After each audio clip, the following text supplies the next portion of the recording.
with you. So anyway, going back to the cats and dogs, I just don't know about the relationship between Abe and my grandfather.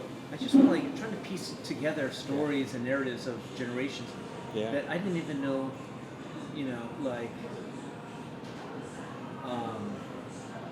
I mean, it's just about 100 years ago.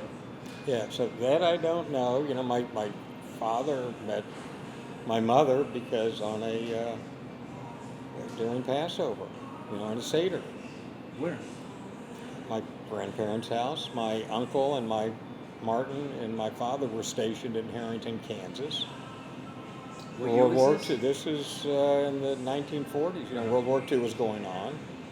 And Martin said, "Why don't you come to my house for Passover?" And that's how he met my mother.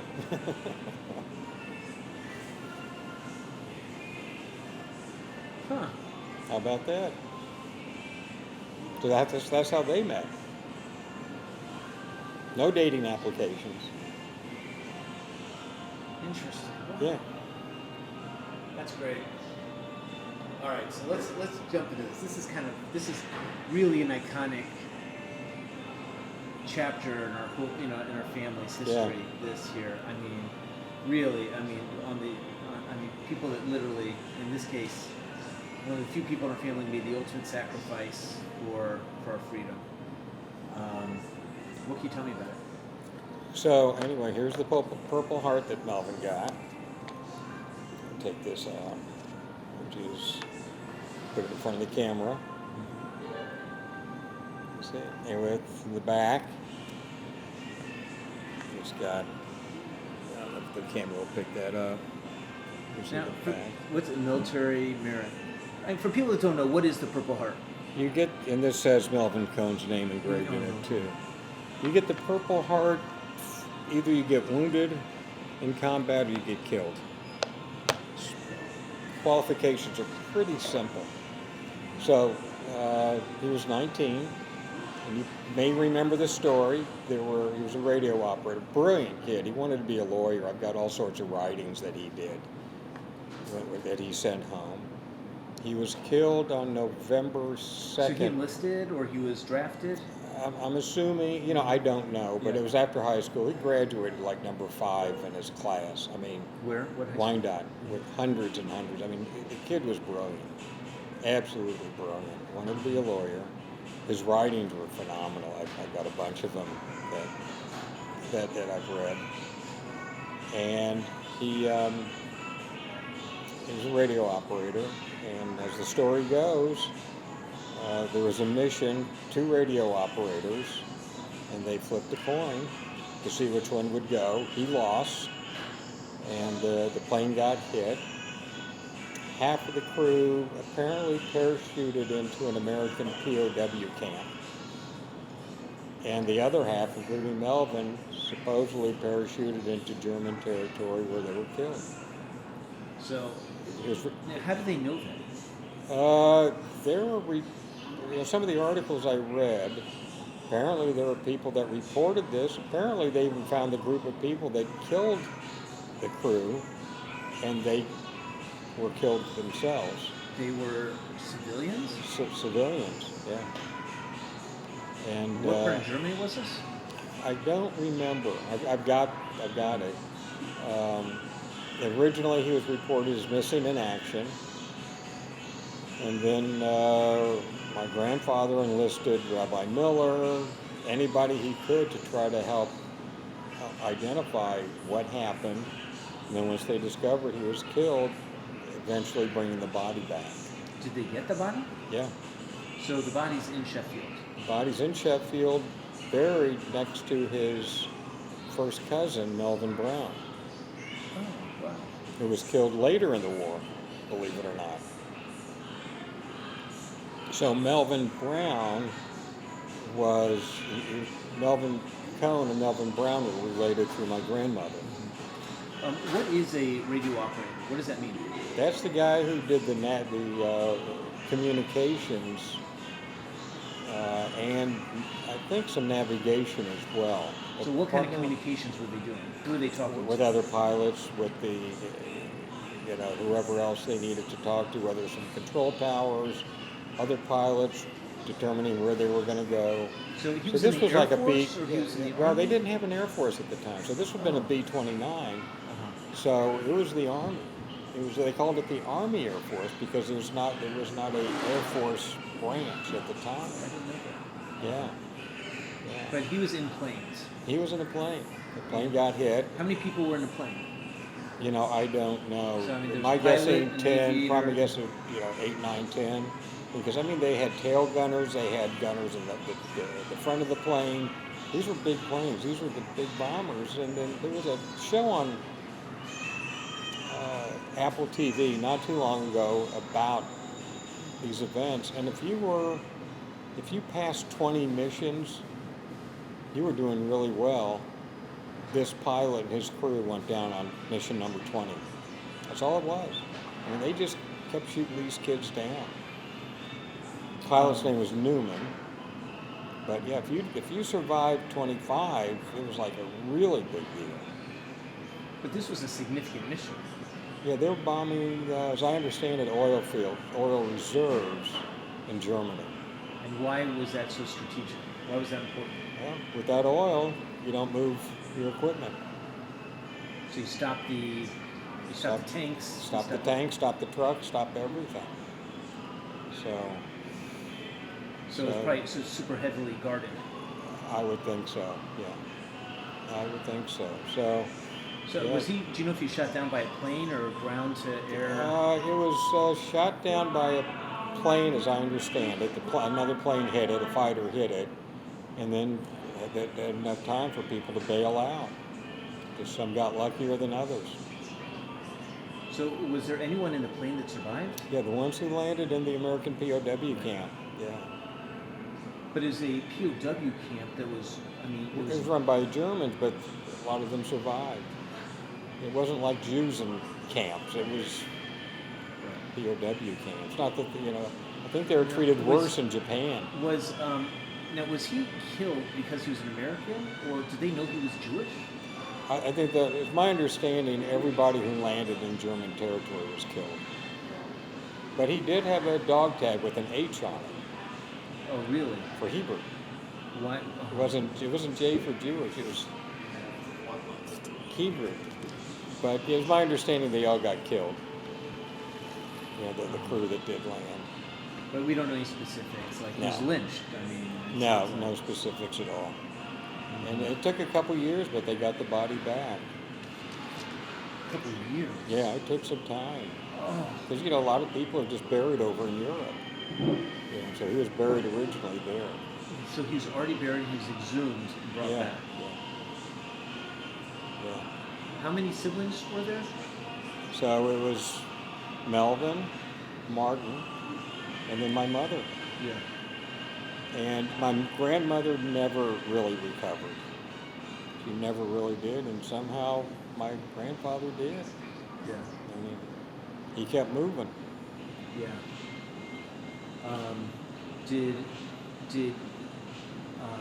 Did your mother? Who in the family would talk about him? Was he ever spoken about? Was Veterans Day more significant for your family Not than really. other people? Not really. I don't know if they tried to just keep on, with life, but obviously it was devastating. I've got, a notebook with the letter from, FDR that they got, and it's just one of those. Is there anything, that memorial at the JCC with the Jewish War veterans? Yeah. Is he listed there, or is there any? Yeah. And your father I've got a picture of it. In fact, it was the B'nai B'rith Lodge, where a lot of the people were associated with OHEV. There are about 100 names on it. Weighs a ton. It used to hang at OHEV.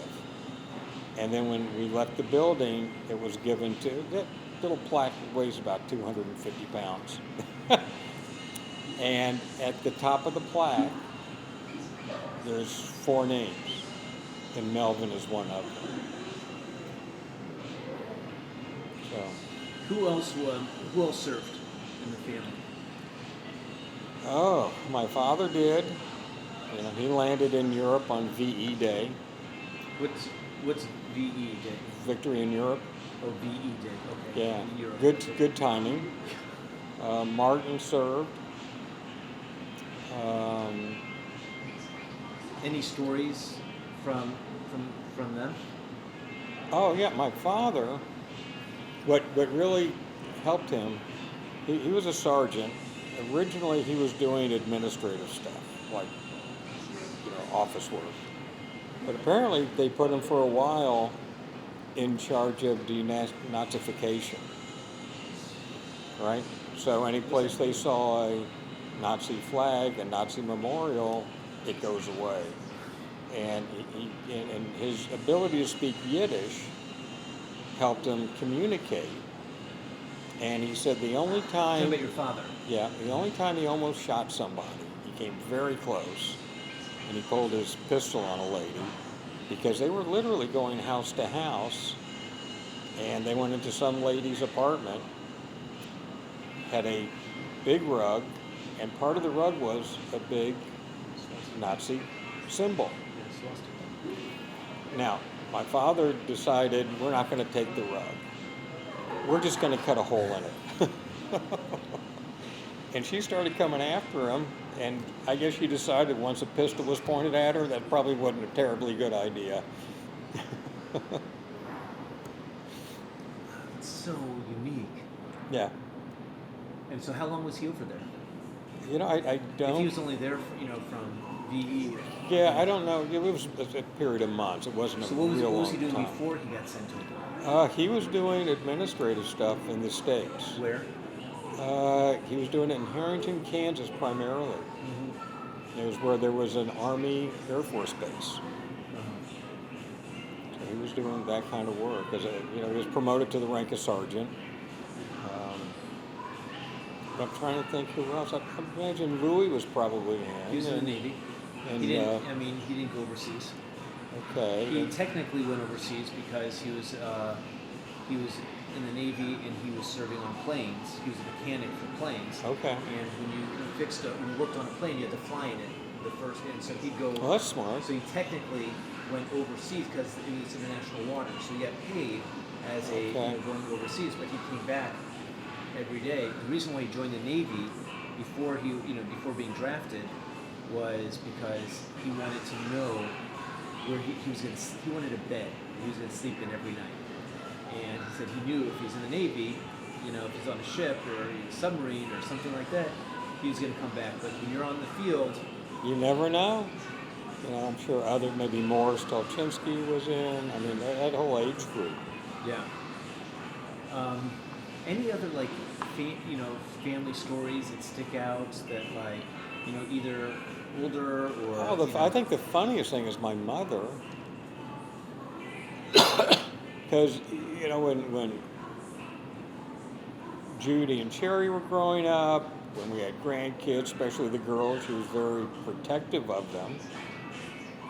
But yet, during World War II, when she went to go visit my father's family for the first time, she gets on a train from Kansas City full of service guys, and and she's going to New York by herself. So, which is pretty funny. Yeah. So your grandfather, it sounds like, and also your father, were like real patriarchs. Yeah, I would say so.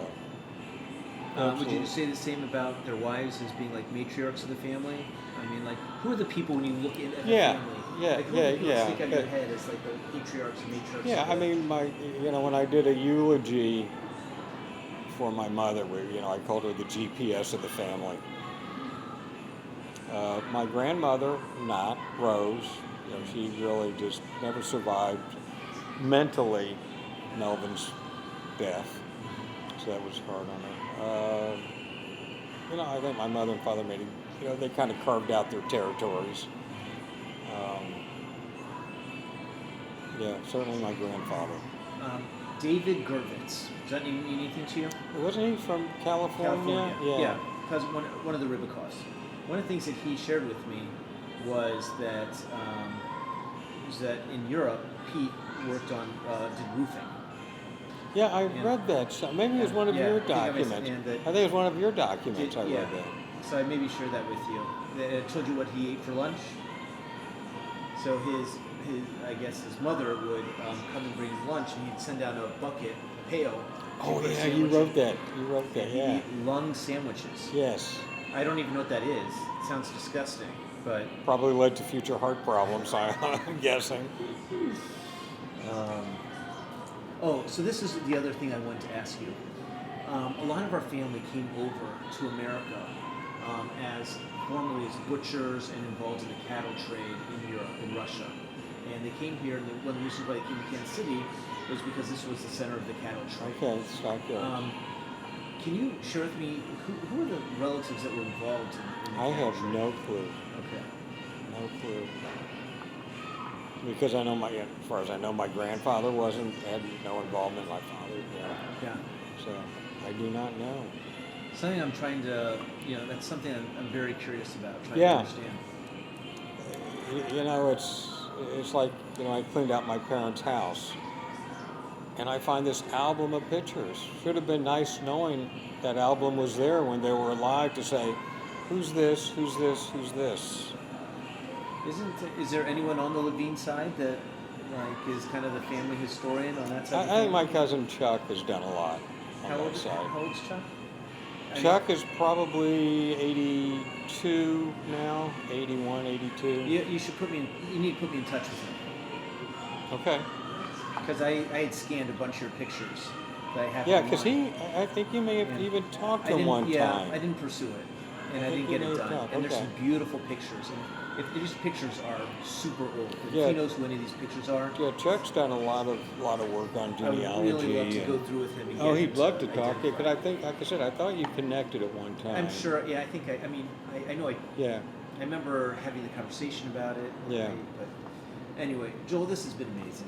Thank you for taking out time. Are you for kidding? us. This has been a treat for me. Are you? This is really. I missed this part. You mind if I sneak a peek at that? Here, actually, I want to get a picture of you holding that up. Yeah.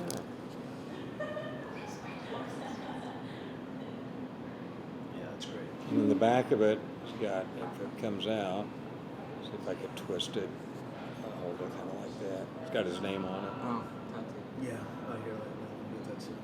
Two ways you get this: you get wounded or you get killed. You get dead? That's the way you get one of these things. Yeah. And It's George Washington. I feel like there's background music. Like emotion. 'Tis that time of year. I'm getting a little verklempt here, 'Tis that time of year. Uh, Ho ho ho. oh my God. I appreciate you guys taking your time. Let me likewise. Oh yeah, let's get a picture. let me do this before I forget.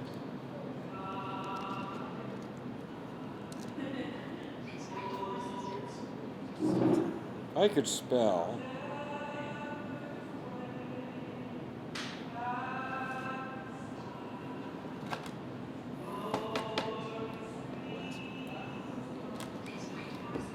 I think we took a self-timed picture last time.